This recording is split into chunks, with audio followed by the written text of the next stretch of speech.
My name's Emma Foreman. I'm a specialist cancer pharmacist working at the Sussex Cancer Centre in Brighton. Oral chemotherapy are chemotherapy drugs that can be taken by mouth in the form of tablets or capsules.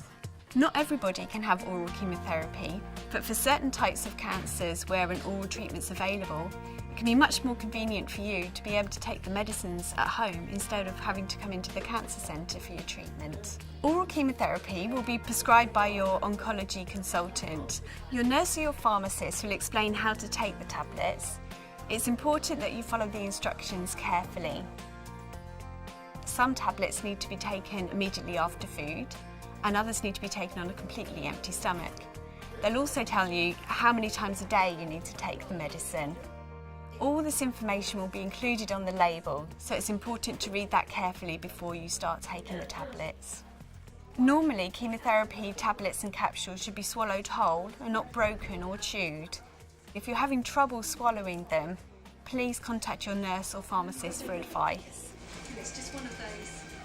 When you first start taking oral chemotherapy, you'll be given a contact number to ring if you have any queries or problems while you're taking your oral chemotherapy medicine. Please don't hesitate to call this number day or night if you have any concerns. When you take your oral chemotherapy medicines home, it's important that you follow the storage instructions correctly. Some tablets may need to be stored in the fridge, others may need to be stored just in a cool, dry place, out of direct sunlight. What's really important is that you keep any medicines that you've been prescribed out of reach of children and away from medicines belonging to other family members where they could be confused. Oral chemotherapy tablets and capsules aren't without side effects. Depending on which oral chemotherapy you've been prescribed, you might experience side effects such as nausea or diarrhea, or other side effects depending on what treatment you're being given.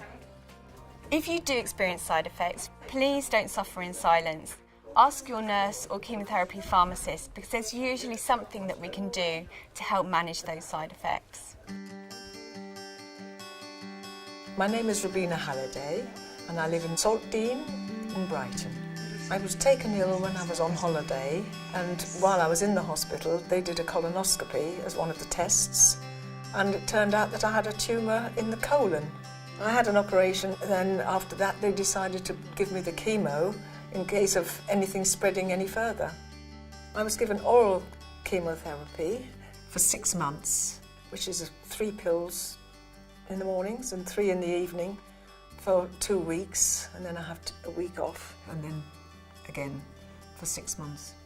And during that week off, I have a blood test.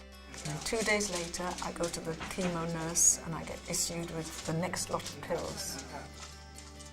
I'm on my 2nd cycle at the moment, and last week I had a diarrhea and sickness. I think it was a bug. I don't think it's anything to do with the cancer treatment. And I'm perfectly all right now. I have a special drawer beside my bed where I keep the medicines, and they're all in sealed packs. When the hospital gave me my pills, they also gave me a red card, which I keep beside the bed, and it gives me any phone numbers at the hospital that I might need, chemo nurses or any help I need. It's all on that red card. If I don't feel well, it's all there. And that's 24 hours a day. I had a fear of having chemotherapy after my operation, but I'm pleased to say there's nothing bad about it. You go and pick up your pills and get on with your life. And I'm hoping that by the end of this 6 months, everything will be back to normal and I'll be having my life back to bowls and things like that again. There's plenty of information on oral chemotherapy treatments on the Macmillan website, but if you do have further questions, please call the Macmillan support line.